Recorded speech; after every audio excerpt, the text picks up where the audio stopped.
Daniel's here. Correctivity for homeostasis and thereby autonomy and sovereignty for European peoples, genus and species.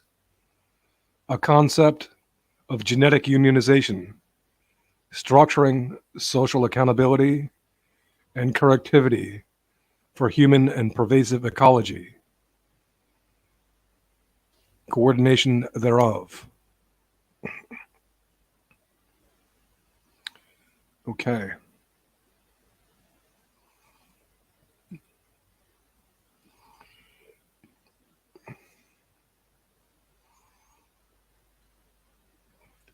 Correctivity in regard to the previous stream calls for this. A statement that while I am not saying that I will not talk to him or the others from Norvin's streams, but rather for reasons that but rather for reasons that I do risk the channel any more than necessary. Do not risk the channel any more than necessary. So that I'm not made furious for the introduction of things that I vehemently disagree with and engage what I'm saying in a very bad way, so that this platform is not seen as over associated with particular people and ideas so that I don't agree with, so that more normal people and ideas are comfortable to come here. I need to put Marshall to the back of the class, so to speak, for a few weeks. Again, it's not that I won't talk to him again, it's just that I need to establish some distancing from certain ideas that not only have moved beyond, I never would entertain to begin with, because I think they're ridiculous, but probably Patrick as well, but Marshall is even more a concerning matter. I should probably take a break from Norvin for a few weeks, given that he's still talking to OE, fuck you, and other Nazis, but given that but I'm more open to entertaining him than the others for a while. Again, I'm not saying that I won't talk to them again, but I need to control and regulate this interaction. If the platform fails or is destroyed by my own doing, that's one thing. But I don't want to be in a position of saying that it came down because of an association of others,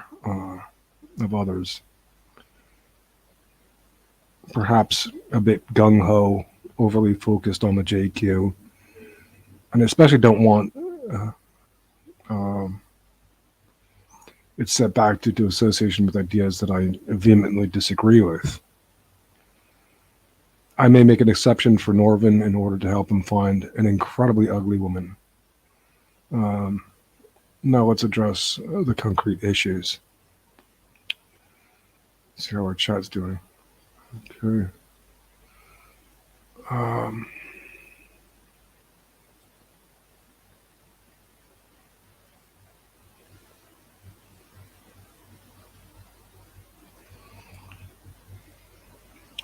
To begin, I'd need to critique my discussion with Marshall, which includes my part calling for the modulation of this interaction so that he can let insufficient theories fall to the side, or so that my interaction with him is detached enough so that I am not seen as supporting ideas that I'm not supporting.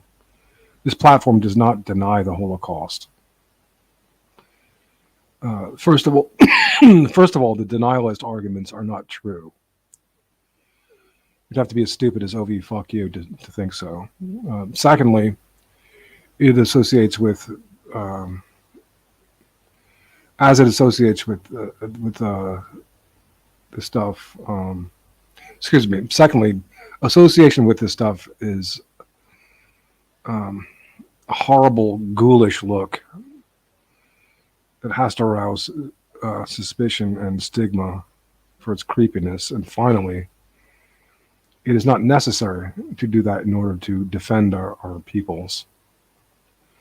It speaks badly of the judgment of anyone who would invest much effort in Holocaust revisionism, let alone denial. I hope Marshall comes out of that, if he hasn't already, and sees better. I like him, I wish him well, but I'm not going to let this ship go down with that kind of nonsense. And unfortunately, there is more of that from him. And he does have many good insights. He's a very intelligent guy, but I'm going to chalk it up to youth and inexperience.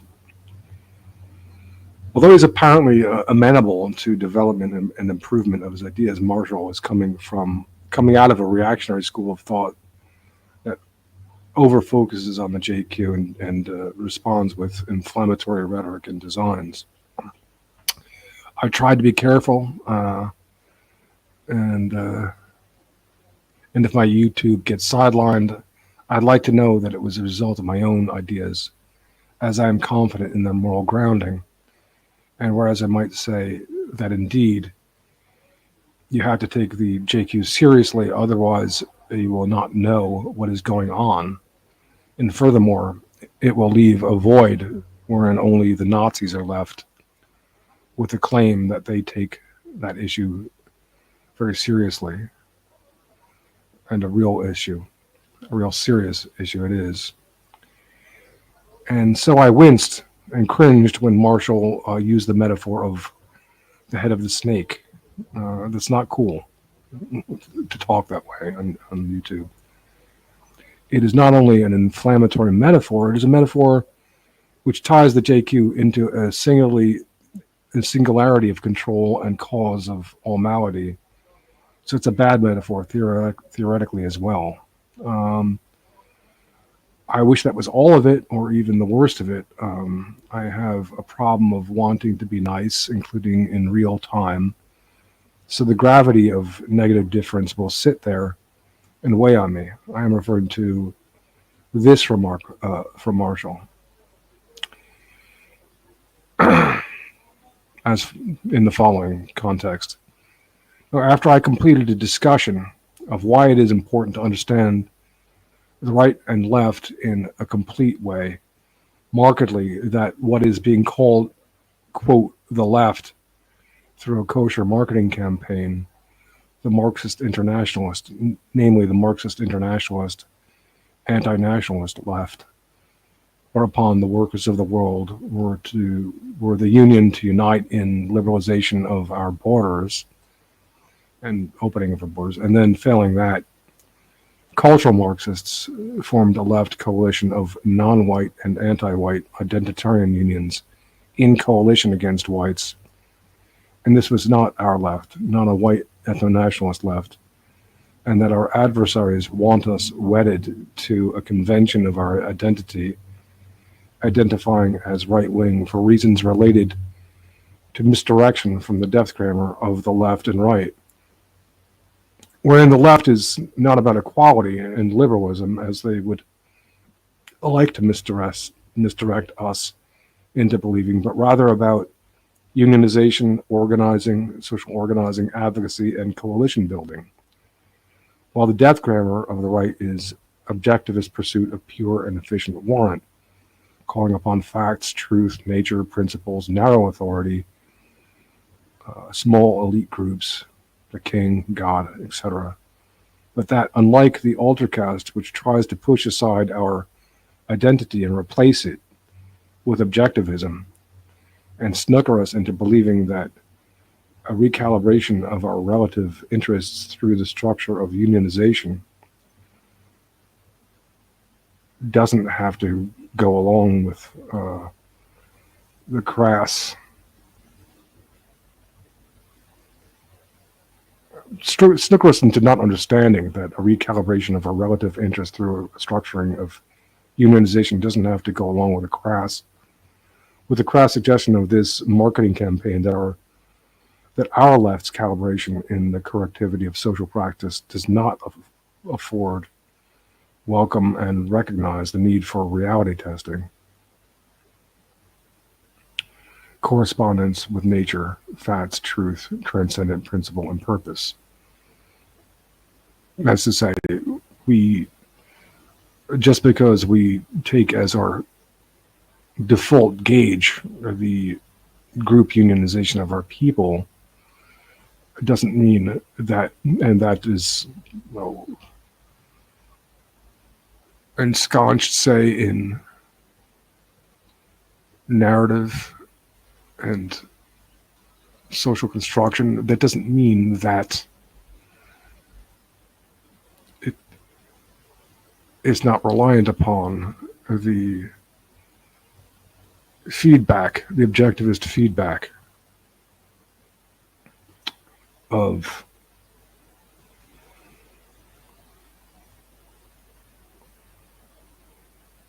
facts, correspondence with nature, principles,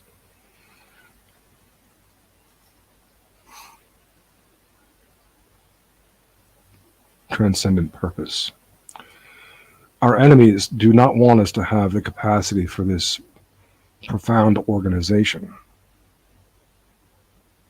that comes with the death grammar of the left. They want us to identify as liberal, first of all, failing that right, failing that third position, failing that neither left nor right, for reasons I've belabored.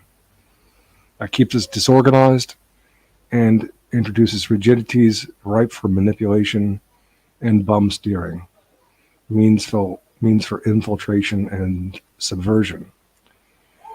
Now, after all that, after explaining that, again last time, as I have many times, making it clear how important that is to get the left-right matter correct, that is to say, Marshall chimes in with the remark, have you heard of the traditional right-left axis?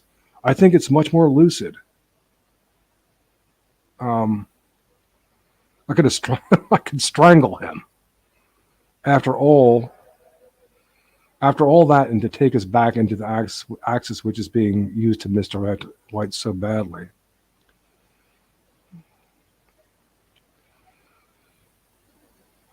And as if that terrible insult, not just to me, but to our cause, wasn't enough, I was already, in the last time I spoke with him, having to fend off an indignation of equally insulting magnitude. Anybody familiar with me, my podcasts, my postings on my website at Majority and at Majority Rights, my website, DNA Nations, and at Majority Rights, will be familiar with my novel idea of kosher red caping. The basic strategy of kosher group antagonism is to take a good idea necessary to group defense, advocacy, homeostasis, and deploy it in a manner,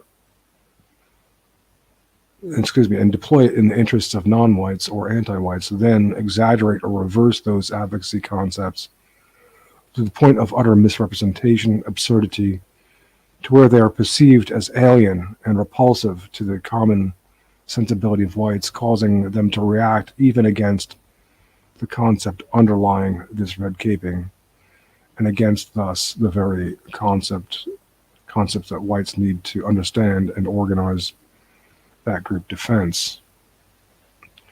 Now, red caping applies to postmodernity and all related ideas that are supposed to facilitate our reconstruction and homeostasis, including social constructionism, hermeneutics, human biodiversity, multiculturalism, social justice, our moral order, even Christianity, that is to say, being a red cape, and at bottom of the left, crucially, in terms of semiotic misdirection against our identity organization. They've always wanted us to identify as right, and since 2000, and for reasons not good for us, and since 2008, the YKW have wanted to enlist white reactionaries to help maintain their hegemony against any burgeoning left coalitions that might form against their kosher hegemony. Now, Paul Gottfried is an exemplar, and he panders to right-wingers and, in empathy to Christianity and Germanophilia and German pathos. His books are read, such as Fascism, Life of a Concept. He is cited all around in right-wing circles as one of the good kosher ones. Thus, Patrick's comment was ass to suggest that WN were only seeking his money, which he does not have, in connections to which he obviously does not have. An even bigger ass was Patrick's comment, which I didn't register at the time, that, quote, the left does it too, when I said that right-wingers and liberals on the basis of objectivism surmise that they are better than our group interests. Patrick said the left does it too, which was to completely ignore an important distinction that I've made, that the left and liberalism are opposites. Our union conserves what is in, and liberals want to open the boundaries. Thus, when other lefts, when people, even with the backing of regular Marxism and cultural Marxism, or even Fabian leftism, move to open our borders, they are acting as liberals in regard to our boundaries and borders. At very least, they're not our left. They're not the left. They're not our left, not a white ethno-nationalist left. But coming back to Marshall, he another thing which forces me to put him in the back of the classroom for a few weeks, so that I not blow a fuse in anger, if nothing else. So coming back to Marshall, he sent me this email a few months ago. He sent me this email a few months ago. This mind-blowingly obnoxious email, in that it contains some guy's schlock assimilation of my Red Cape concept. His email went, I'll just read the beginning parts and the last parts. Hi Daniel, here's a link to a 2-page paper about blackwashing the left, and more broadly about how the YKW hijack popular ideas and ruin them. I thought it was up your alley, and it's good to see others pointing this out. He added, they even smeared the hippies on Bewitched, as I noticed recently. Elizabeth Montgomery herself was tapped to blackwash the hippies by calling them smelly, dirty, and un-American. Mathis takes revisionism and analysis of deceptions further than almost anyone. Sincerely, somebody named Chris. Now, this was extremely insulting to me, and it's incredibly stupid as well. To say that this ass takes analysis of deception far, let alone farther than almost anyone else. Oh my God. Totally vapid and clearly unoriginal. Probably just an outright attempt to rip off what I've been saying, and maybe even, an op, on the part of the enemies to try to subvert what I'm doing. Anyway, knowing what an important point I make regarding the underlying motive of hippies for white men, that's adding insult to injury there with that last little remark.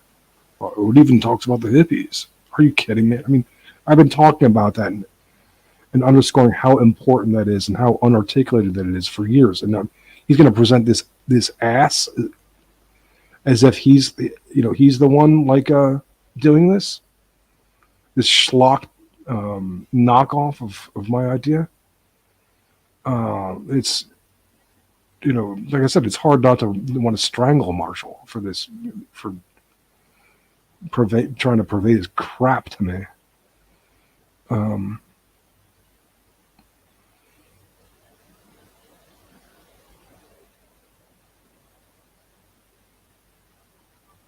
So when Marshall asked me how is my website coming, well, I believe that he hasn't read anything. Again, not that I expect anybody to, but to send me this shit makes it clear to me that he hasn't read the Red Cape article and that he is no one to render any opinion and pass on this, try to pass this shite on as, quote, the deepest take on the matter.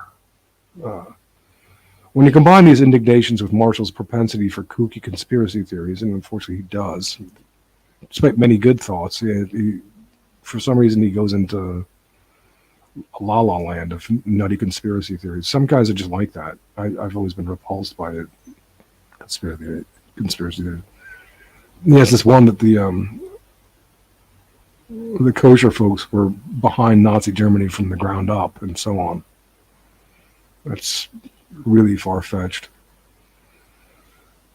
And then I see that, the proof that this source offers when talking about, the quote, blackwashing the left. He's got pictures of the character actor Don Knotts, who was not Jewish, by the way. Don Knotts, known from Andy Griffith and The Ghost and Mr. Chicken. Because he looks like someone who denies that they were Jewish, that they must be Jewish, and that this is this is the caliber of argumentation that Marshall is proposing that I would be interested in. It's not, hardly something that I want to foster to the back of the class, Marshall. I'm not giving up on you. I'm not saying that you don't have talent and you don't have several good and solid and clear ideas, but you also have some ones that need to be set aside for the best interest of yourself and others as not very good. And I read it off to your being a young guy. Marshall is intelligent, does have excellent insights, but he also needs to develop a better understanding and resource in some regards. And so I send him back to the back of the class so that people will, with better perspective, are not turned off. It's not that I will never talk to him again, but I have to be careful and keep him at a distance for the time being, for several reasons. Add that insult to the head of the snake remark, and that related to something of an overfocus on the JQ or an overemphasis characteristic of a reactionary position. Holocaust denial, which we do not do here, which I will not tolerate. Well, I will not brook that. But the one that brought it home, that I need a break from Marshall, is saying that the standard axle is much more lucid, unquote. After I've made a, very insulting and not an intelligent remark, an axis and whites acting into it is key to misdirection. A misdirection that I've solved and explained. I know that I skirt the third rail and may tip the wire myself. Whether you want the rail or the wire metaphor. I'm mixing my metaphors a bit. Doesn't matter. You know what I mean. But if I do it, it'll be in skirting matters that I see as important. I'm not going to lose my channel for stupid shit like Holocaust denial or a loose remark for an underdeveloped an underdeveloped focus on the JQ. The association that he brings is risky enough. I don't want to turn people off by giving them the idea that I view Marshall and Patrick as being in perfect sync with me. It's not that I won't talk to them, but I want to take a step back and put them to the back of the class for a while so that if people slightly more normal want to talk, they will not feel as if they are in the macabre. And finally, as he was coming from a Norvin stream where OV was, fuck you, was being entertained, a disgusting antagonist of me, and somebody who's trying to redeem Hitler and Nazism, unabashedly flying a swastika behind him in his podcast appearances. I have to suspect that right-wingers are either trying to hitch their wagon to me to bring themselves up or to bring this platform down. Norvin's judgment has been off the mark and badly misdirected by these right-wingers, by these right-wing auspices. As I've said, I hope that he comes out of the illusion that he's going to reconcile Nazism with intelligently conceived white nationalism, but I'm not overly optimistic about that. At any rate, in order to be careful for reasons of guilt by association, and so that I don't get infuriated, but also I don't want to coddle perspectives that need time, coddle perspectives as they are currently ensconced in internet bubbles, but let them have time to mature in reality testing beyond those internet bubbles to iron out some significant flaws. And because I don't want to turn people off who think that who might think that I'm blithely cool with these flaws and I'm sheerly collegial with them, so that I can invite new people to talk, I may need to take a break for maybe 2 or 3 weeks. Not that from them, not that I'm going to stop podcasting. Not that I won't talk to them again, but I want neither them nor the world to think that I'm totally cool with them. Now, Patrick said that I should try to appeal more to Joel Davis' audience. I've been listening to a few more of his podcasts, and he's impressive in his erudition and his mental capacity. But he's right-wing and following that reactionary position and appealing to a Germanophilic audience that Patrick says that I should tap into. And Patrick said that I shouldn't worry about Matt Parrott, who Joel Davis counts as a friend. He said so. While Parrott hasn't been, while Parrott has been gratuitously obstructive to me on a few different important matters, notably the DNA Nations project, markedly. Now, I might make an exception for Norvin in order to help him find an incredibly ugly woman, and I do owe these guys a debt of gratitude for bumping up my subscriber count and viewership numbers a bit and likes a bit. That might go down a bit again. I don't know. But while I am mentioning Matt Parrott's bureaucratic participation in the blacklisting of me by adherents to right-wing circles, let me add a few remarks about Greg Johnson's participation in the blacklisting, because I didn't complete that story.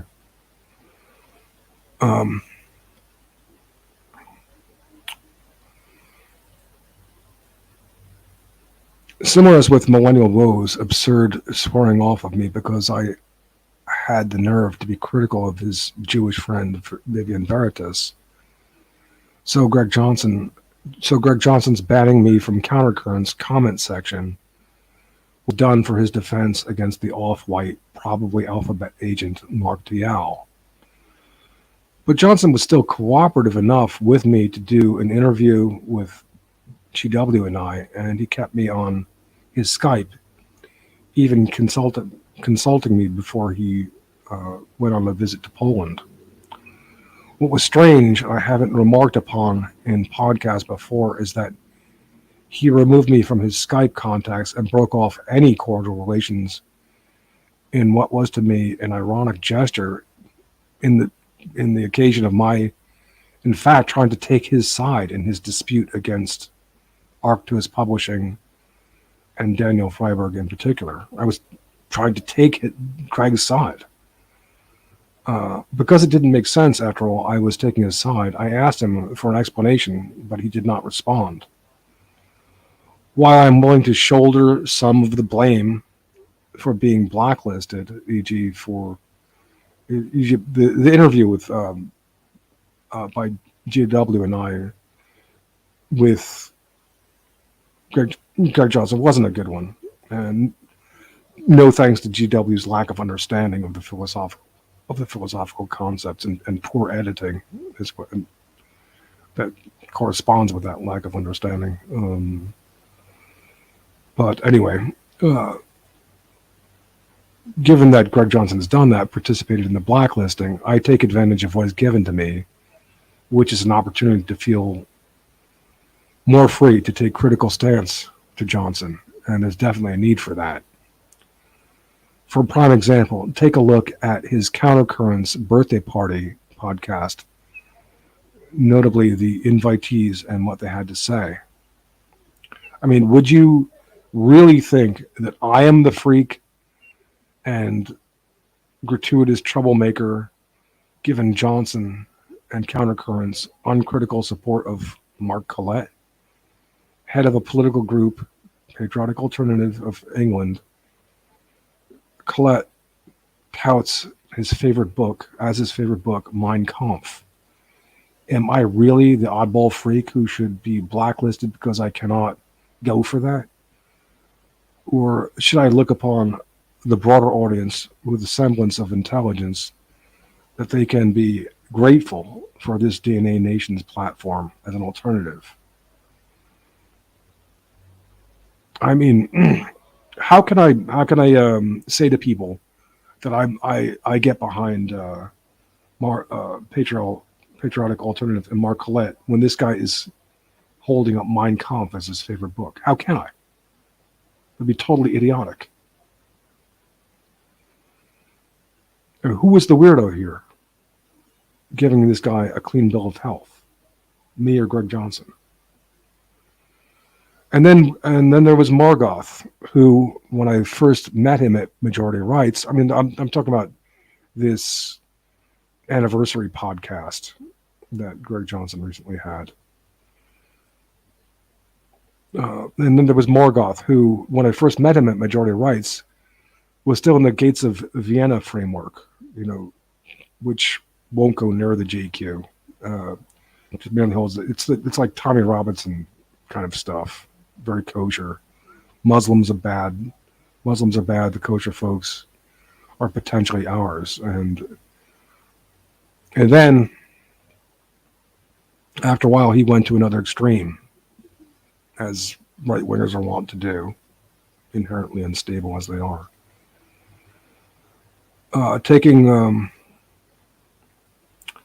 a position and having a comment section rife with Nazi, Hitler, redemptionist, Holocaust denial, ironic swastikas, etc. They took severe umbrage when I had the nerve to criticize this in a comment. At first, not even putting up an article about it. Just make a passing comment that he could have ignored. That I didn't think that this comment section and featuring swastikas on his website was such a good idea. And anyway, Margoth swore off of me at that point, rather than considering what I had to say. He had the stupid idea that what we need to do is embrace this stuff in order to overcome the anti-white rhetoric. This stuff is killing us. We got to get you. He said that he didn't like what he sees when I was critical of this approach in others and then him. And then also on this Greg Johnson podcast at Countercurrents, there was Tim Murdoch, the one who promotes the Whitaker memes, anti-white and so on. And Tim Murdoch added at the end of his part of the extravaganza that he highly recommends the work of Warren Belloc, who is an unabashed, outright Nazi. I mean, there's no ambiguity. There's no nothing vague. He's clear about it. That he thinks that Hitler's program was correct, it should be taken up again, adopted verbatim. This is where he's coming from. And this is who Tim Murdoch is saying, thinks is a great guide and recommends that everybody listen to him. And this is who is on Greg Johnson's birthday extravaganza. I'm telling you that it's, as long as he's going to do that for all the good that he does, and it's like, you can be glad that this platform is recognizing that stupidity and not calling upon people to endure that and providing a place to go for people who don't want Nazism. Okay. How could I say that these people represent my concerns?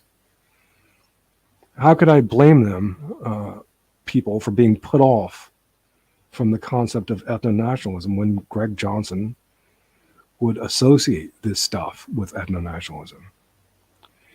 It only reminds me of how important this platform is, my platform, that is to say, which advocates, I can say our platform, our DNA Nations platform, which advocates all European peoples.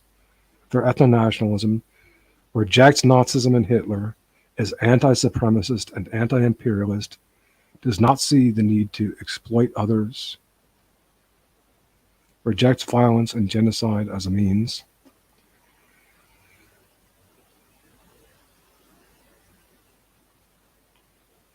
Did I say does not deny the Holocaust? Recognizes the kosher folks as other, second to none in conflicting interests, but does not look away from other factors and groups rupturing our borders and boundaries. Nevertheless, it is an opportunity, given that Johnson is not a better philosopher. It is an opportunity for us to foster this better platform and better philosophy, given that he is not hip enough to go where we do. I have learned, rather than get mad, to instead be grateful for the opportunity and the clear avenue to exercise better knowledge. You can be grateful for this platform as well. Now, compound that gratitude not just with the misdirection that's going on in countercurrents, but also what's going on there over at Occidental Observer. Now, recall that in the last show, when Patrick and I went through a litany of people who represented controlled opposition, as we cross-referenced a Jewish author that he was reading, who discussed the failed venture of Jason Giorgiani and Richard Spencer to cooperate, that was apparently being encouraged by Steve Bannon, at least according to this author, that Jewish author.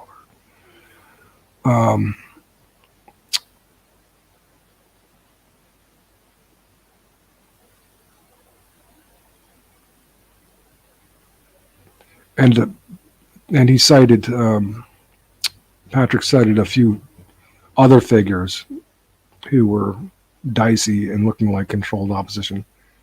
And while I was familiar with some of the people operating under Bannon and Breitbart, trying to take the alt-right and alt-light in a different direction, a controlled oppositional direction. It was an older BuzzFeed article, and I'll look at some of those figures from that article in a second. But in the moment, in the discussion with Patrick, I wasn't quite able to remember one key figure. I grasped, I could remember his face, partly Indian, bragging about his high IQ and that he was a Christian. And exactly in serendipity, he's come up even now as somehow relevant. People are not onto him by means of the stealth of his Christianity. I suppose I told you that that provides a means for infiltration. But Tobias Langdon over there at Occidental Observer, in an article yesterday, cites him as somebody who's representing based Christianity as opposed to the paused Christianity, and someone that we should see as one of us, when Vox Day clearly is not one of us. You can be grateful to this platform that it is not going to propose a quote based Christianity coming from so untrustworthy a source as Vox Day. One among several charlatans that Greg Johnson has been cool with as well, along with the Mark Dial guy and others that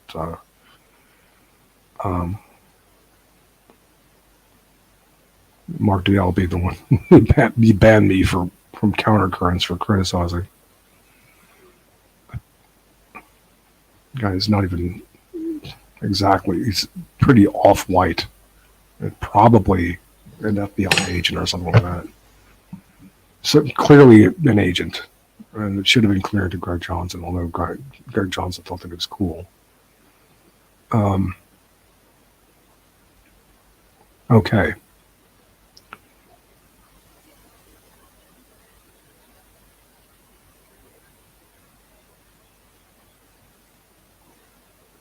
So anyway,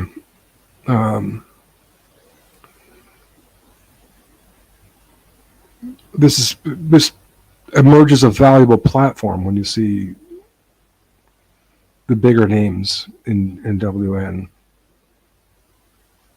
scholarly, like Occidental Observer and Countercurrents, committing such basic and important errors, mistakes that we won't make here. We're not going to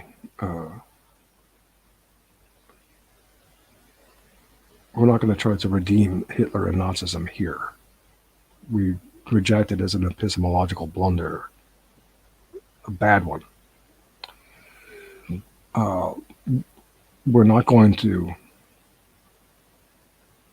try to tell people that Christianity is anything but terrible misdirection, a red caping of our moral order, false opposition. It's egregious in its co-opting of and misdirecting of our moral order. We're not going to tell people that the kosher folks are a part of our in-group advocacy group. They are another people with a different set of interests, are as important as any issue, obviously, to keep an eye on and to look upon. If you want to understand what's going on, right up there with our own traders and different people. Now we can feel comfortable here, and another thing you could be grateful to this platform for is that we are on solid moral grounds. We are innocent. We are not trying to kill anybody. We're not denying the Holocaust. We're not trying to kill anybody. We're not, let alone trying to genocide them. We are trying to pursue our autonomy, and that's all, our sovereignty. But we do not recognize them as part of our people, and being on solid moral ground, we are on solid moral ground to be critical of their power and influence. But we are, unlike the right-wingers, we are not focused singularly on them. We recognize problems coming from our own ranks. We recognize other problems coming from other peoples as well. non-kosher folks. Okay, now getting to the business of helping Norvin Hobbs to find an incredibly ugly, drug-addicted. Maybe it's better if she's a prostitute.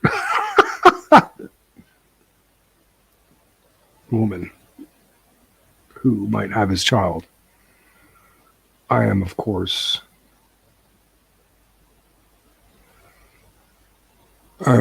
joking. Now, Mark Smith says DNA Nation sounds absolutely ridiculous. Can you break it down into a sentence or two? Hey, screw you, Mark Smith.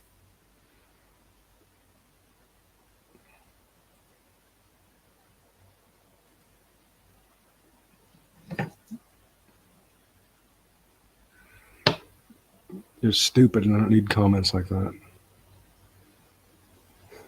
Break it down in a sentence or two. I've read the mere 1,200 word essay several times in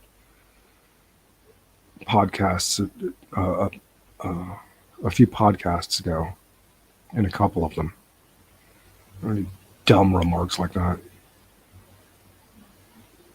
Okay, we've been going for less than an hour. I'll put the link in. I pretty much said what I had to say.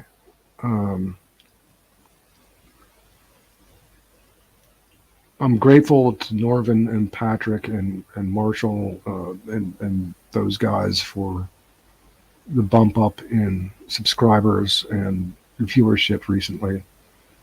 And I realized that in having to take a step back from them for the reasons cited, that I might lose some of that audience, but I'm not going to try to take on ideas that I not only totally totally disagree with, but are just plainly dead wrong in order to be more popular. That's ridiculous.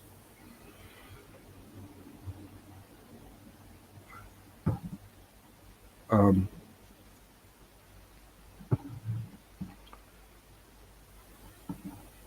so I'll put the link in. Didn't send out invitations for this show. I'll do another podcast this weekend, sending out links so that if anybody wants to talk. I see that Snorkel Blog did an interview with Nick Gilvey over at Countercurrents, and that's I don't see that as a problem. I don't have any problem with that. I need to assure him that I don't have a problem with him doing that. I wasn't going to go behind a paywall in order to hear it, but he interviewed about the assassination of Shinzo Abe and its implications, and that's good. There's some things about Nick Gilvey is very intelligent, but there's some things in same thing, a little bit off, a little bit too, or a lot too pro Nazi Germany.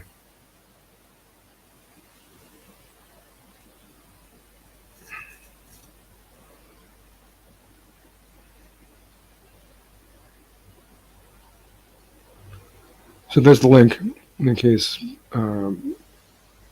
Norvin or wants to join the wars, in case somebody semi-normal wants to talk. I'll bring it up to an hour mark. You see, the icon that I'm using today is a picture of me with a former girlfriend, Oksana Shelenkova. She was Russian, but I met her in Grodno, Belarus. That's where that picture is. In Grodno, Belarus, which was Polish before Stalin shifted the boundaries. while I'm having to hear complaints about all the time about Germans having lost territory. Well, the borders were shifted west, and Poles lost territory too. Lost living space.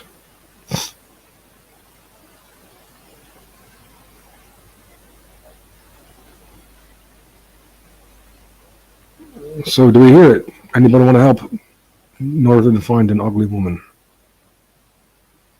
There's the link, and we can do it.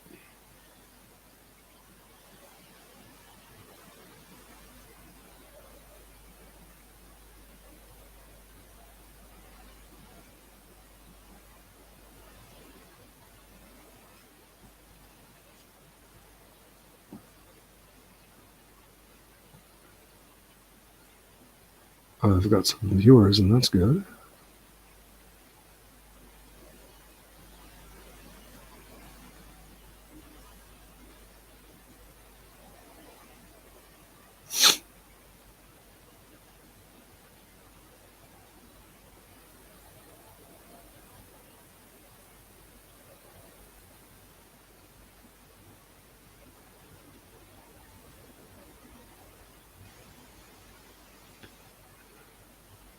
Mr.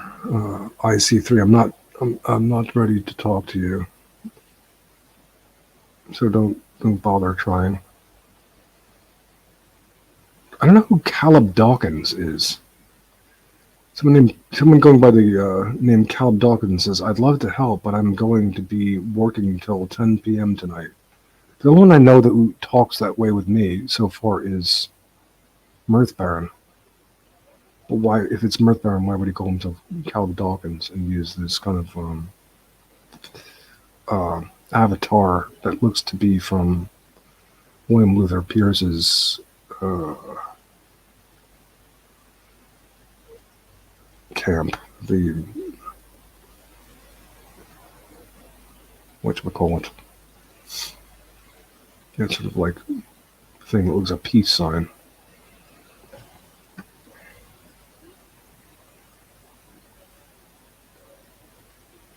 I don't think that would be Mirth Baron either. And it doesn't sound like something that Patrick would say, so I don't really know who that was, Caleb Dawkins.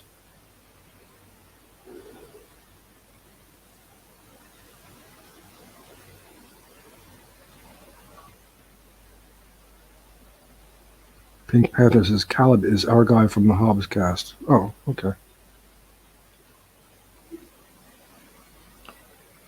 Where's Norvin? He's not around?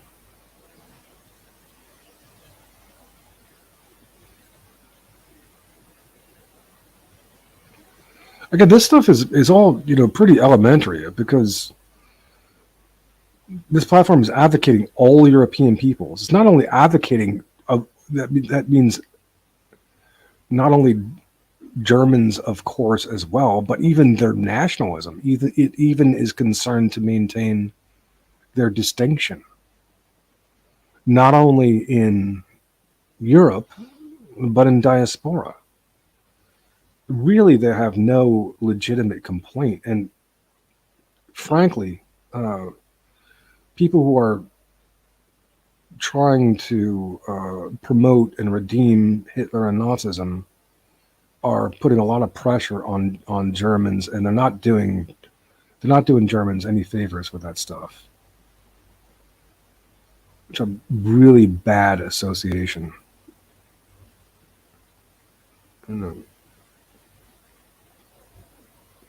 People can learn from those mistakes. We've all been in situations where we were just so outraged that we even did things that given time to heal, to reflect, to ascertain the full situation, we would not have done. We would have seen better avenues to take. And so,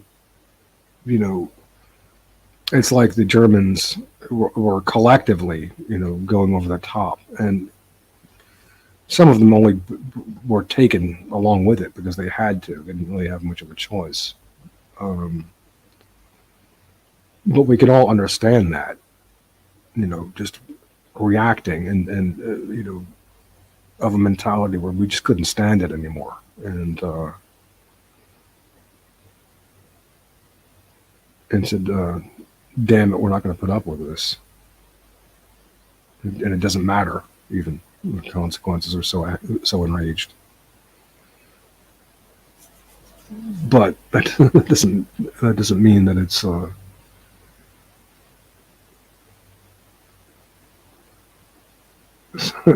doesn't mean that okay. It never really made sense that people would not take the position that, okay, we can take some idea. They might have had this, that, or the other thing right, but like basically, we don't have to embrace the full program.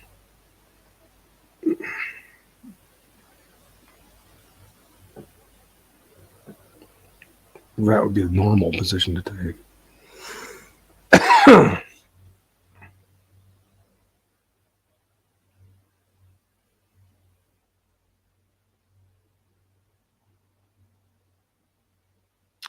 I can understand, as things are evolving, I can understand people saying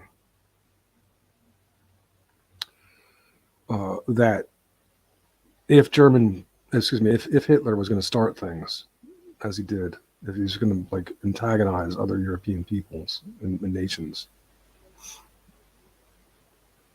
if he couldn't have been prevented from doing that in the first place, then the fight against him, the resistance, should have been conducted in a different manner, in a different way. I can understand that argument. What I can't approve of is people saying that Hitler was surely on the right side, or that he was surely in the right, and that anybody who was on the other side was on the wrong side. That's just ridiculous, and it's amazing how much play that absurd angle is getting, even in an article, a very recent article at Heimerthar, even in a very recent article at Countercurrents. What did the guy? Mirthman, hop on if you want. The article was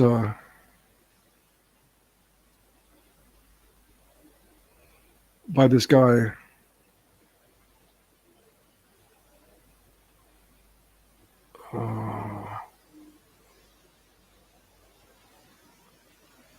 Where is it? I'm scrolling through.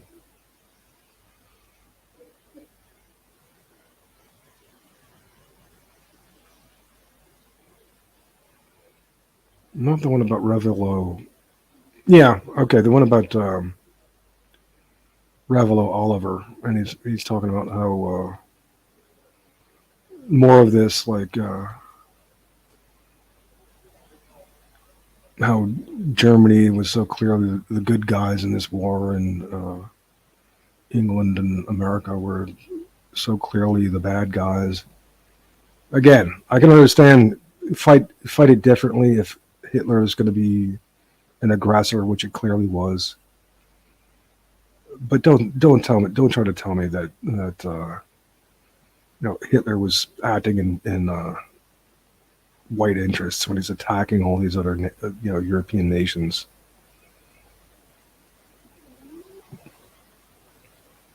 I know the excuses that he made and that people make for him.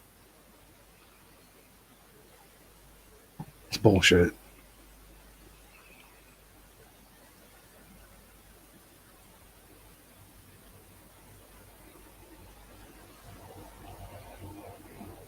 Anybody want to join? Marathon, you want to come on? Here's the link.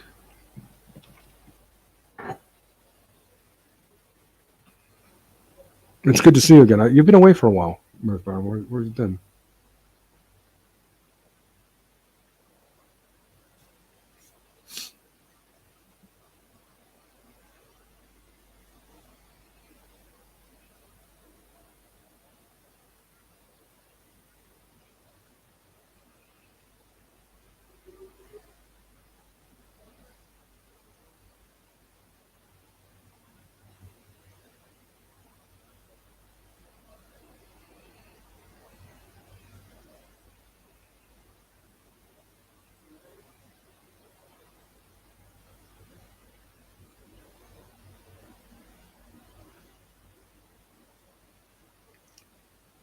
Mirth Baron says I could pop on if you like. Yeah, Mirth Baron, pop on.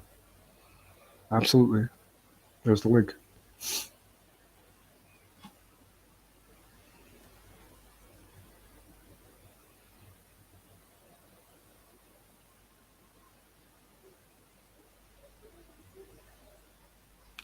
How do you like my girlfriend, my former girlfriend?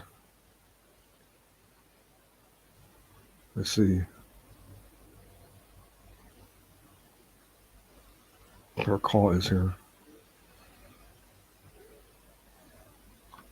To me, I look like what's his name in that picture, like Julio Iglesias.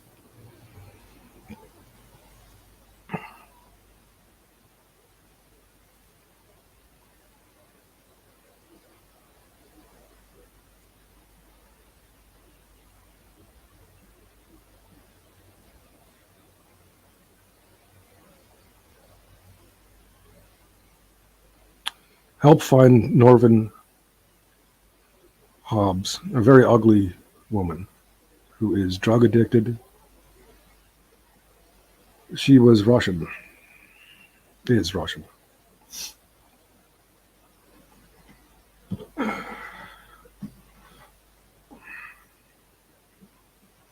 And by the way, confirmed again in discussion just 2 nights ago, talking with a Polish guy who is working for NATO. And I mentioned that I knew someone who suggested that Polish people have a pathological hatred for Russians. He agreed with me that there's no such thing. They hate the Soviet Union and what that did. Nobody hates Russians.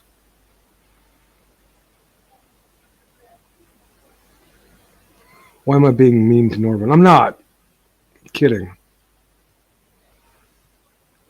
I wouldn't mind helping him find a nice, normal, beautiful girlfriend who's not drug addicted, who is not a prostitute, who will be happy to bear his child. Not that he needs my help, but just being a bit frisky here. Actually, because I like Norvin. I hope that he comes away from some of those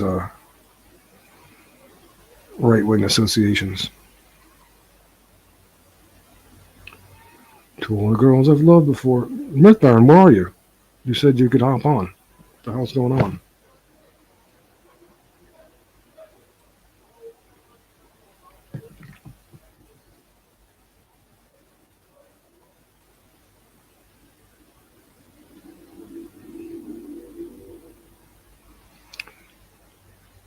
I'll wait a few minutes more and then wrap this up as a stream, which basically amounts to some housekeeping that we had to do. We cannot bear association with Holocaust denial and Hitler redemptionism, that kind of crap. Hi, Mirth, that you? How's it going? It's going good. You've been away for a while. Where you been? Nowhere in particular, but yeah, I have missed your streams just for various reasons, so I do apologise about that. But I'm glad you're keeping it up. No need to apologise. I was just wondering. I was a bit worried that you've been taken away by the right wingers. Huh? No. Don't listen to that Daniel guy. So how's it going? Yeah, all right. I'm looking at passive income streams, investing in shares and this type of thing. It's something Dangerfield talks about a lot, which is nice because he noticed the lack of financial advice in nationalism. So he talks a bit about that, and he's made a few videos, which is good. It's quite complicated, really, but I'm trying to wrap my head around some things and just see if I can get some stocks or bonds. Well, yeah, stocks. I've got some premium bonds, which are pretty decent actually. They're it's regulated by the government. It's rented into a lottery, and each bond is worth one attempt, as it were. And Well, yeah, bonds are generally safer than stocks. well, the idea of the premium bonds, it's basically, unless you're quite lucky, there is 1 million give out, but I'm obviously not hoping for that. But basically, the idea is if you say put in like £1,000 worth, because the interest is so low now, if you win sort of like 20 quid or 50 quid, I think 25 is the minimum. You basically you accrue like a reasonable amount of interest, if you'd like, rather than it just being in most other accounts, basically. Good. It's funny. Some things back in the day, some bonds that we thought were the most secure and the best investment, like Fannie Mae and Ginnie Mae, turned out to be the most corrupt. That was because those were the instruments that were those were the bonds, the municipal that were sponsoring HUD and the housing loans to eventually forcing the banks to lend to minorities, making loans that it was when it was known that they couldn't pay them back, that they were a bad bet. And these bonds were being touted in conservative media. People like Rush Limbaugh. They were being touted as just the safest, best investment, backed by the federal government, and then they even went so far as to come up with this alternative investment medium of insurance on the it's like insurance on the bonds, the Ginnie Mae and Fannie Mae, which is completely fake stuff. And It's probably a word for that. they couldn't back it up. It just collapsed.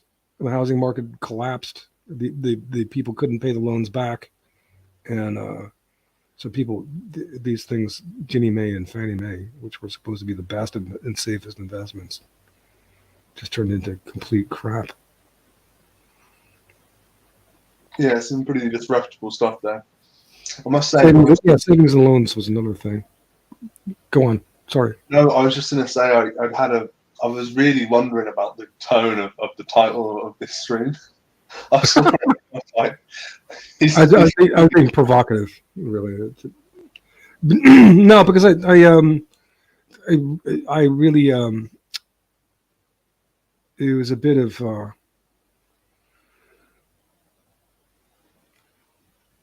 I had to take issue with some things coming from the guys from Norvin's camp.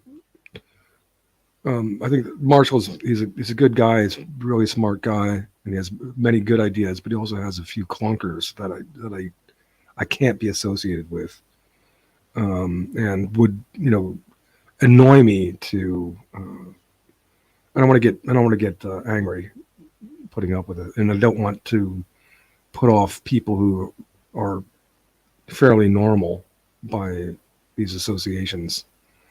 So I by a joking, condescending metaphor, send him to the back of the class for a few weeks. Not that I won't talk to him again. Marshall, that is, the guy from New Zealand. He's a good guy, but he has a few bad ideas. He's a few stupid ideas.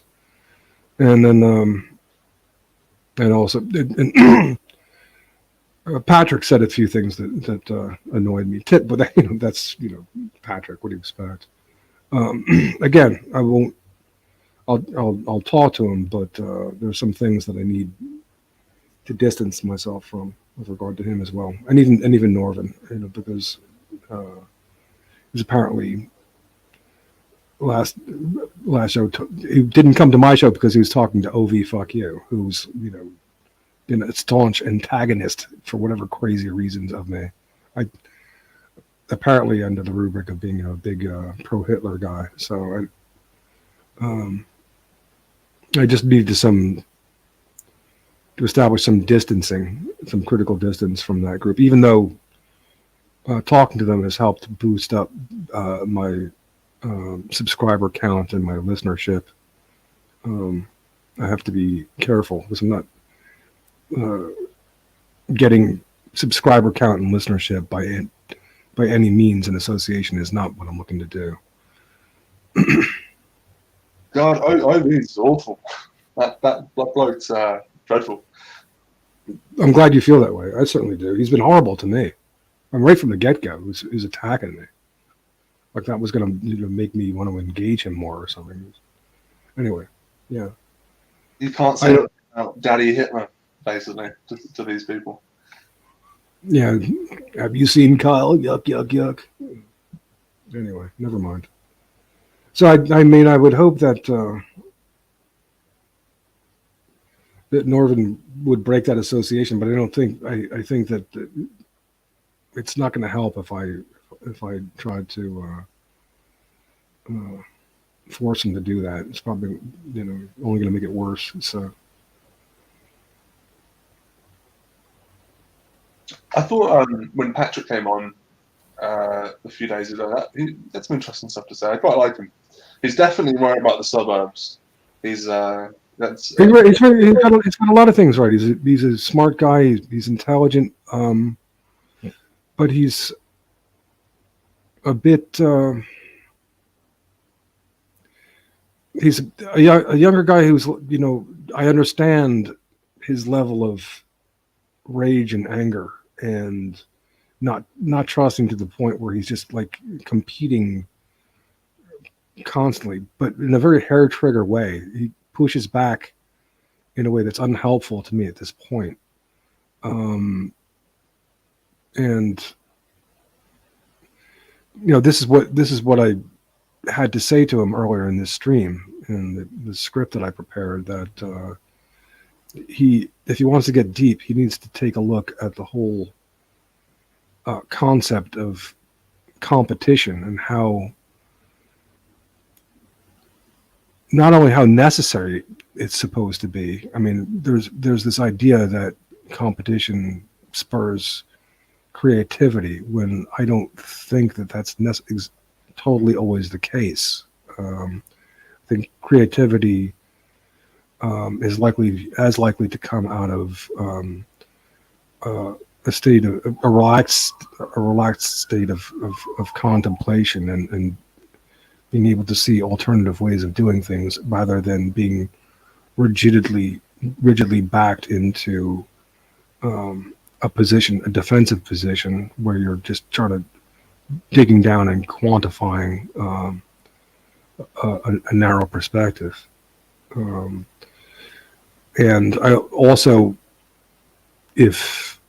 whether hyper competitiveness is really the most characteristically European position anyway, if we are evolved to take on natural devils, Augustinian devils, as opposed to other groups, because we are involved in circumstances where nature's more the challenge than other people. Are we more competitive, or are we more cooperative by nature? And it's something to think about, and how we get sort of trapped into a position of competitiveness where this is not what we want to do, and it's not necessarily our what we do best either. And so when we do it, we can do it badly, like in the form of these wars. I know that was a Bowdian view, wasn't it? He thought that destruction led to creation, and that's kind of I remember him saying that. Yeah, he might have. I don't agree with that. Yeah. Yeah, I'd have to think about that more, to be honest. Well, nobody does, really. I don't know anybody who's. I think that Joel Davis picked it up from me. He recently has begun saying, in sociology, there's a theory of competition and a theory of cooperation. So, but I haven't known anybody else but me in our sphere is talking about it. But even the thing is that even if you go into, especially in praxis, in social and humans' capacity for negotiation, I mean, if you look around, most of what's happening is cooperation. This is where natural fallacy, you know, survival of the fittest goes really wrong. This is not what our human nature is most like. And furthermore, even in nature, um, creatures are typically moving in different directions rather than competing over resource. They're going in directions where they don't have to, where they can have resource unfettered by competition from others. Um, One analogy drawn is you look at organisms in a petri dish. They don't tend to compete. They head in different directions after resource. And that definitely calls for exploration. You would be on the ground floor in our circles in considering that.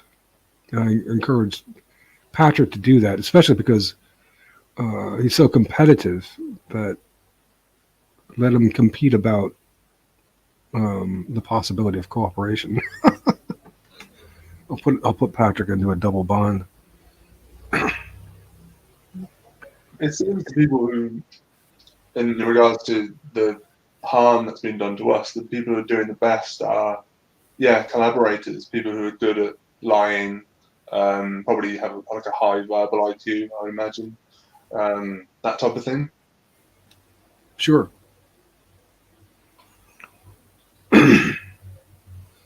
But they're not the only one who can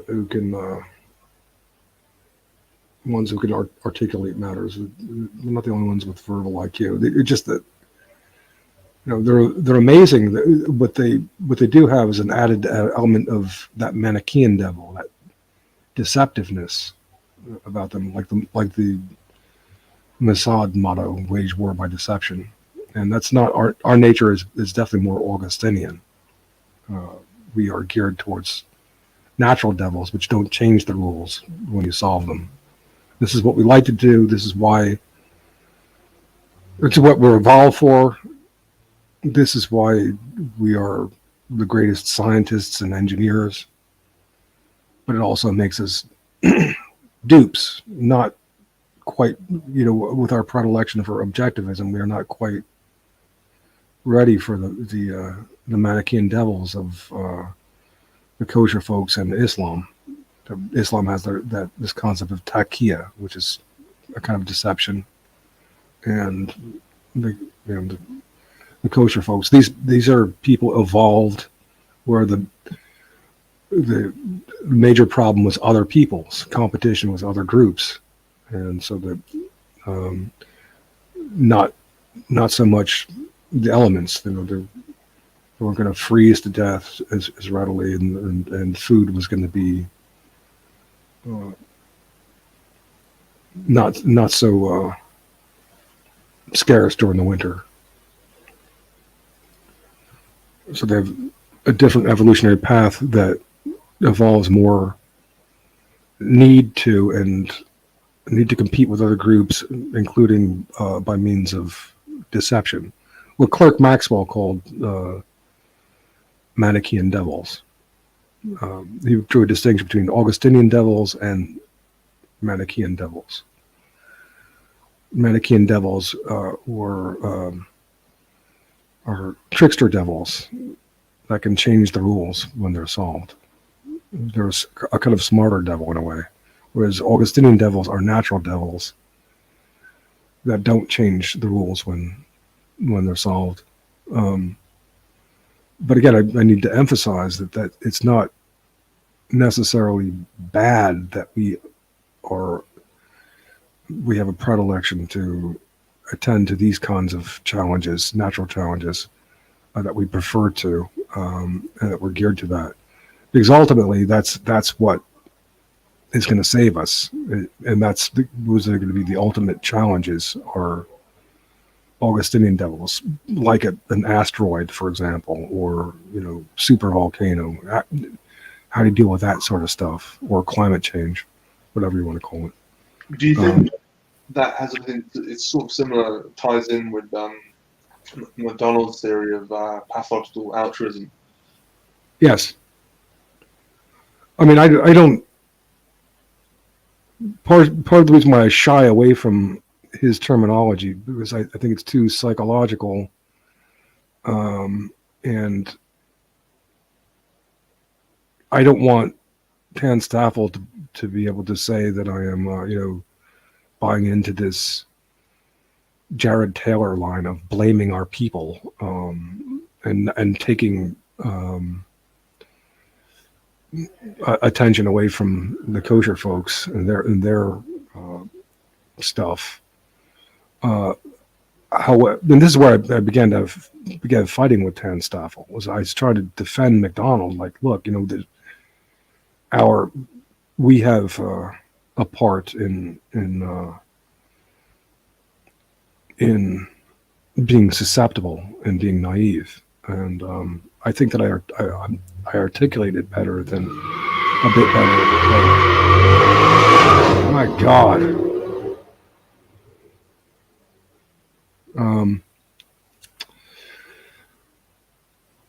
With the distinction of right wingers and liberals being grounded on the premise of objectivism, and how that short shrifts social accountability, and it leaves us rationally blinded and susceptible to the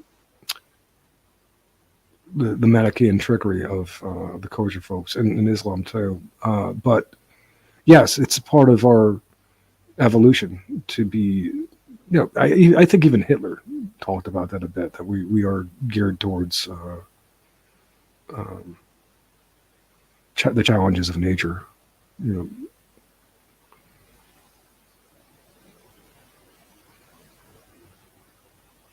were saying? No, it's all right. I was just I haven't seen Tan Staffel. Is he still writing his blog? Is he around? Say that again. Tan Staffel, is he still around? Is he still writing Age of Treason? I don't think that he's pasted anything new for months. Several months ago, he interviewed these Swedish Nazi guys, and they're of course they're intelligent, but they're just like they're engaged in an epistemological blunder. I tried to encourage Tan that this was, and he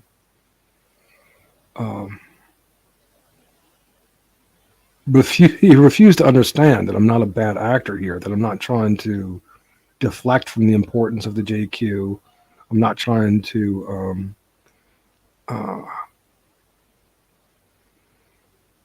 antagonize Germans or something, because I recognize Nazism as an epistemological blunder. And when I explained it, because he's a computer guy, it's the same. It's a similar problem as with Guestworker and Bowery. He's a STEM type who doesn't understand that I'm showing the proper use of these concepts coming from the humanities, how they're supposed to be used in our interest as European peoples. And so but this not being the terminology that he is used to, he tries to say that I'm using what's the word that he used?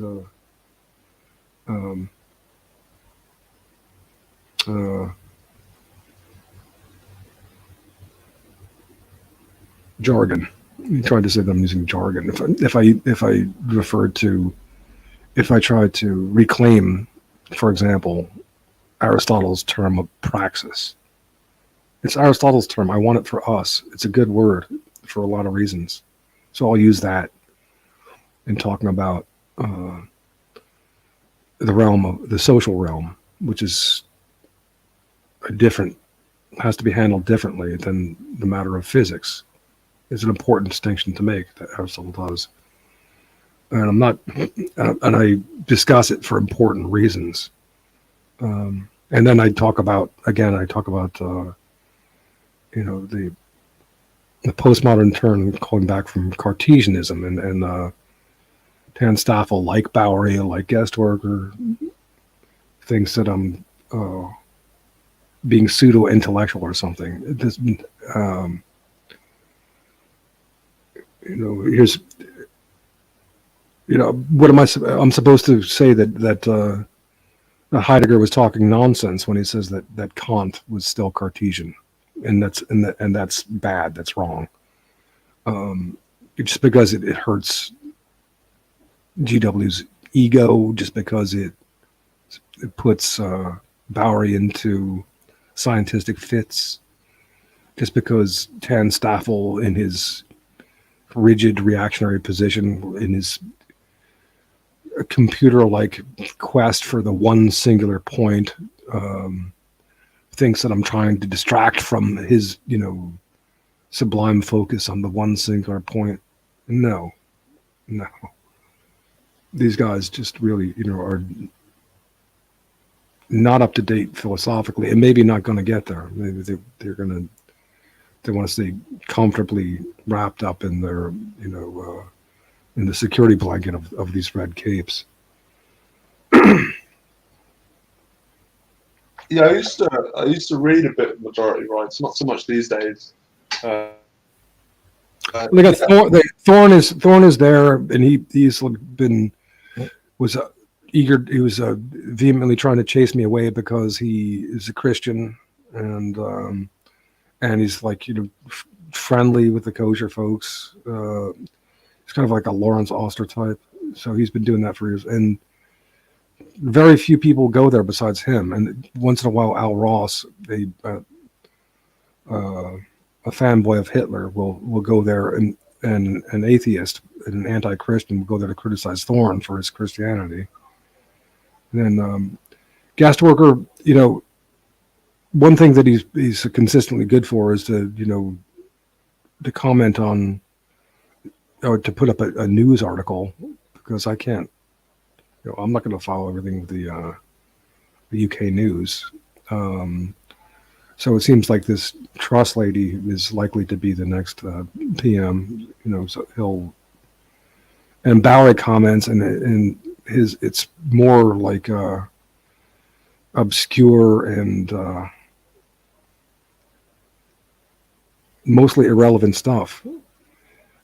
I've managed to take the best of what he's offered, and he's offered some extremely important and good ideas that I'm grateful for, and I credit him for. But a lot of what he's saying is just really not nearly relevant enough. So yeah, I mean, I don't read it too much either. I just see what's going on there a bit, but didn't bother reading GW's last few articles. He's quite an arrogant guy. I was reading some of Guestworker's comments on an article, and he was really quite rude to some people who maybe didn't really deserve it. Anyway, that's sort of small bit. But he was useful in really getting my thinking right about Christianity and how it's this kind of universal. Yeah, he was good. He was good with that, and he had some good ideas with regard to Christianity. He's right that it's a big, profound problem. He's right in that. I like his idea that the kosher folks are engaged in a project of othering the Gentile to where we are an ever more undifferentiated other, and it's reaching the point where even gender is not an identity.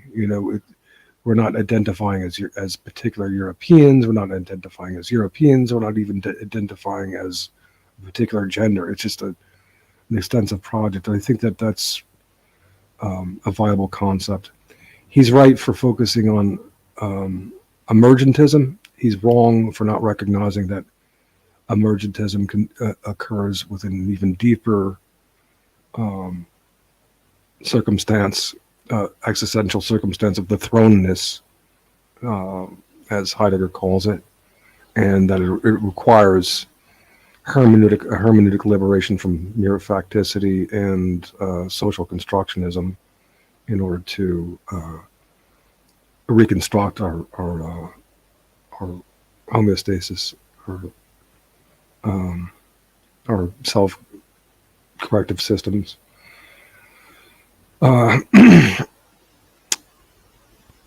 What else is he good? He's good. He's right about nationalism being important. He's very, very determined about that, and I agree with him that nationalism, ethno-nationalism, is very important. But he's just very wrong and ignorant about some other things for bad reasons that I don't want to elaborate on anymore right now. I'll talk maybe another day. I'll do a show about guest worker, but I don't want to talk about it right now. Yeah, fair enough. How's the site coming along? The site is coming along fine.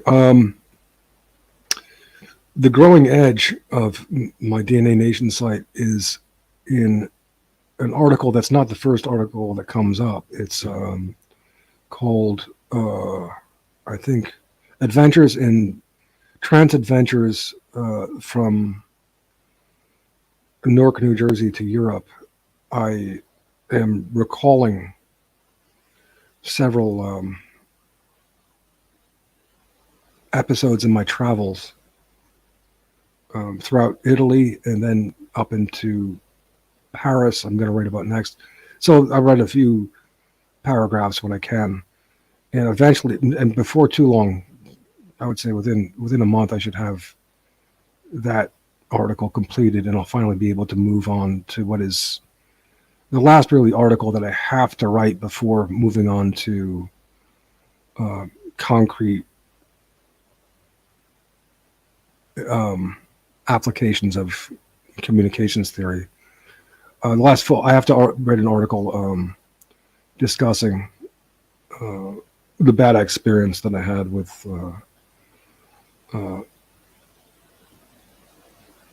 criminals in Poland, or organized crime and helpers thereof, explaining where I went wrong so that people might learn from it, and also that people might understand the different culture that these people were coming from that was so alien to me that it was hard to recognize soon enough. Cool, that sounds interesting. Did you make notes when you were traveling? Did you keep a journal or anything like that, or is this all from just memory? No, but I can remember it pretty well. I'm surprised, and these are interesting times in that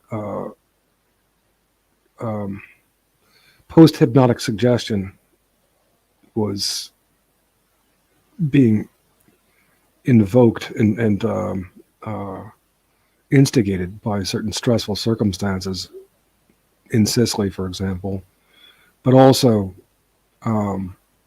what's really weird, and it's even weird to talk about, is that I would come upon things that were foretold in the big trance that I had in Amherst, Massachusetts, in the 12-step meetings for about 3 hours.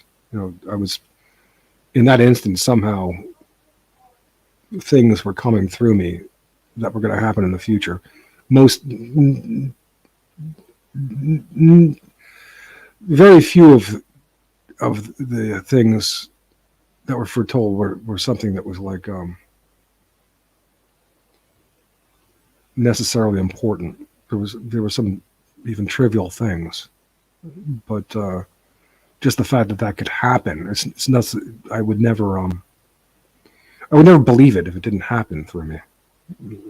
to put it short. But so I'm engaged in recounting some of these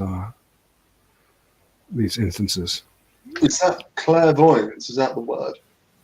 I think so. I'm not claiming this ability. It just happened through me in trance, and I'll be damned. Like I said, I wouldn't believe it if I didn't experience it.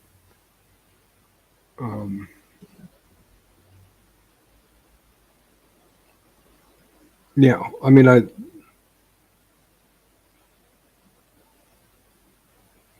one clear example. When I fell into trance, I was in an Al-Anon meeting. I don't know if you know what Al-Anon is. It's the Adult Children of Alcoholics 12-step meeting in Amherst, in a church in Amherst, Massachusetts. In, I guess, probably July of 1995. I figured it must have been.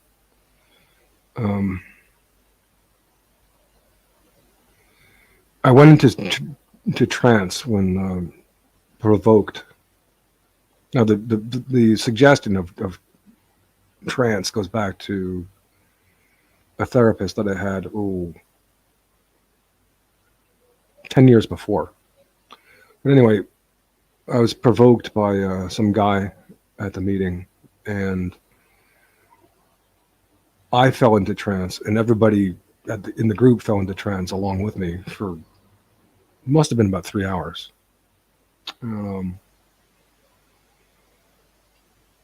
Just for example, one of the things that I would see that would happen, that would come true in the future. I never spoke any Polish. I never had any idea of coming to Poland. I said the word podrzybek, which is the Polish word for a particular kind of mushroom. And I would say that, and I would explain that I would be picking this mushroom with my cousin Richard, who I didn't know existed. But this would happen when I came to Poland in 1996, a year later. Another example, I was singing. It's amazing. And then another, I was singing the song Wonderwall before it came out. The Oasis song. And it struck me when I heard it, when I heard a girl at the Irish Embassy Hostel in Boston, when I came back from Europe, put that on the jukebox, and I heard it for the first time. I was like, oh my God.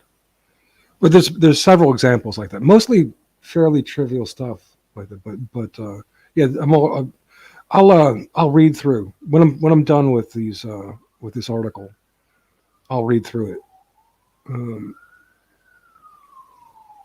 I know another one was Princess Di.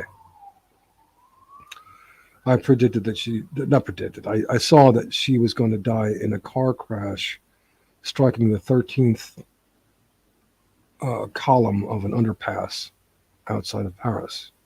That was another one. I think that I saw what they call Uncle Ted.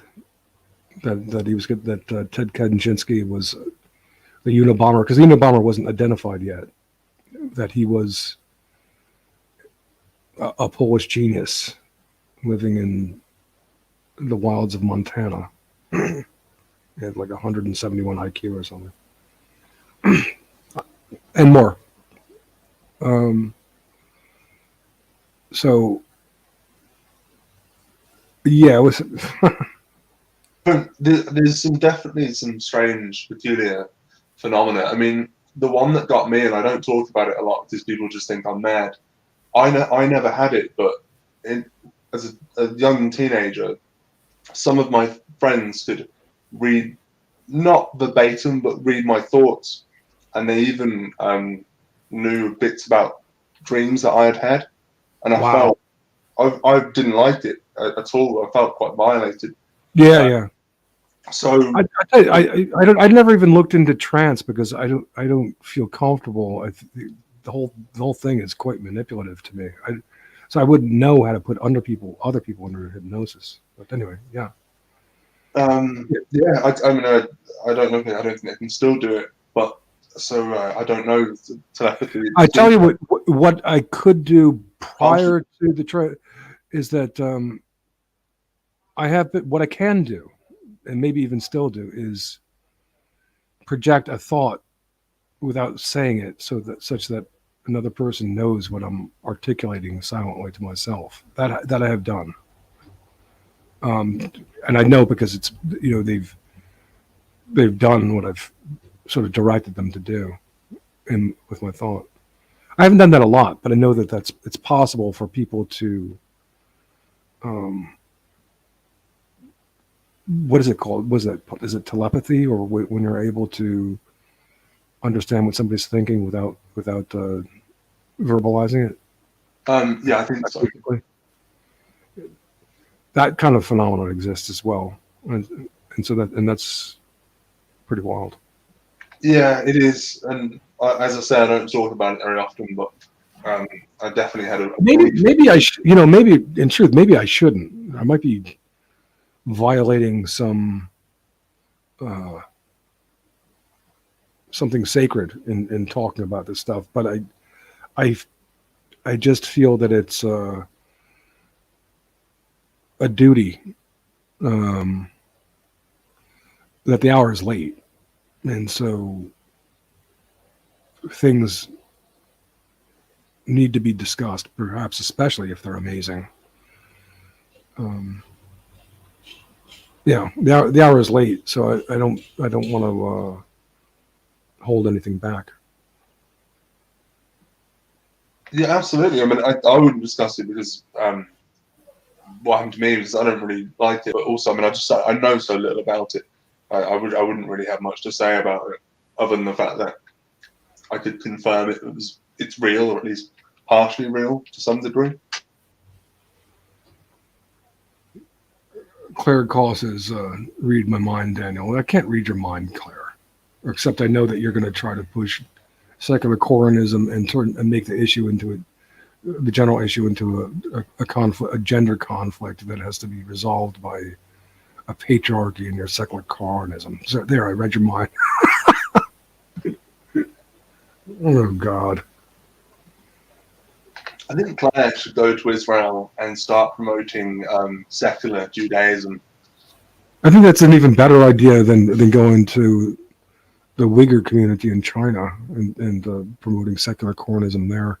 Yeah, she should go to Israel since she's so defensive of these folks and tries to say that I'm obsessed. Are they still in camps? I remember reading about them a while back that they were Chinese government were just putting them in camps and sort of I don't know, but this is something that I like about the Chinese, that they don't take any shit from Islam. It's great. I wish Europeans were like that. yeah, the state definitely gets stuff done, to put it bluntly. I better be careful here. You know. Anyway, yeah,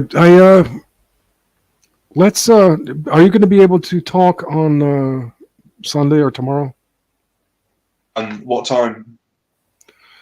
Well, at a time convenient for you, but I'd like to begin to get some people together. Hopefully, um, Snorkel Blog will join us again. Now he recently did a podcast with Countercurrents with Nick Gillivy over there, which is interesting. I was going to go behind the paywall, but he was talking about Shinzo Abe.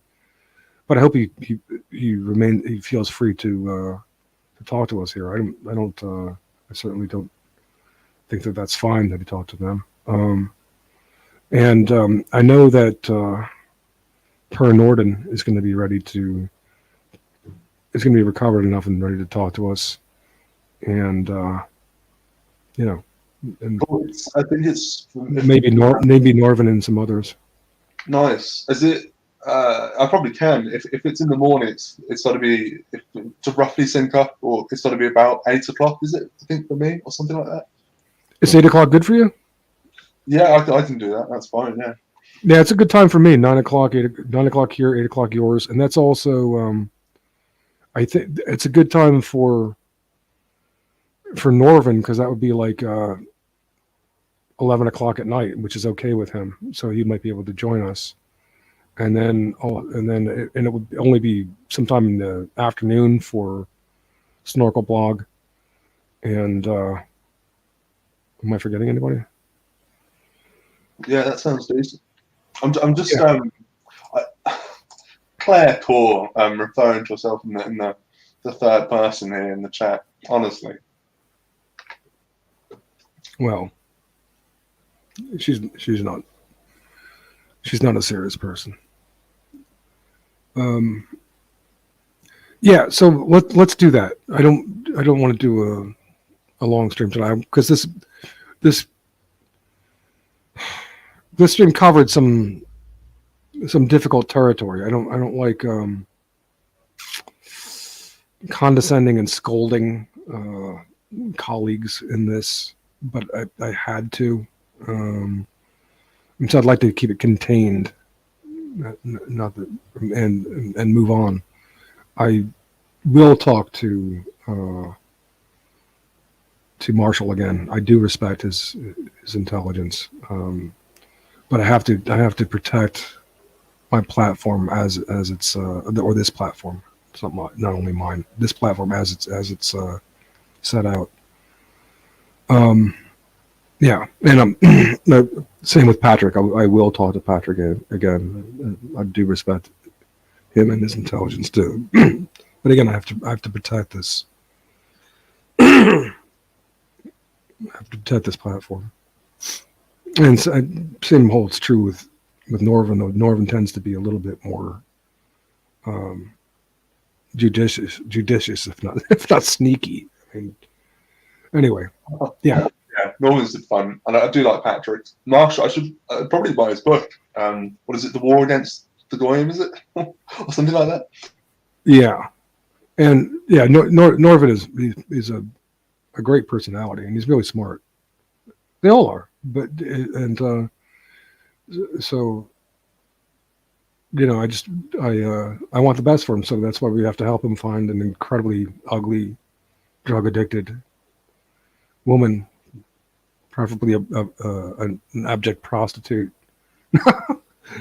No, I'm a kidder. I reckon a big laugh with a good face. Norvin has a great sense of humor. Yeah, he's a funny guy. So we'll shoot then for 8 o'clock your time, 8 o'clock your time, Sunday morning, which will be midnight Saturday for people on the west coast of the United States where Norvin is. And it's also a good time for Japan if Snorkel Blog can join us. And hopefully Per Norden will be able to join us. It'll be my time, 9 o'clock Central European time. So let's shoot for that. And so thanks again, as ever, Mirth. And we'll talk to you Sunday morning. lovely. We'll talk then. Great. Bye for now.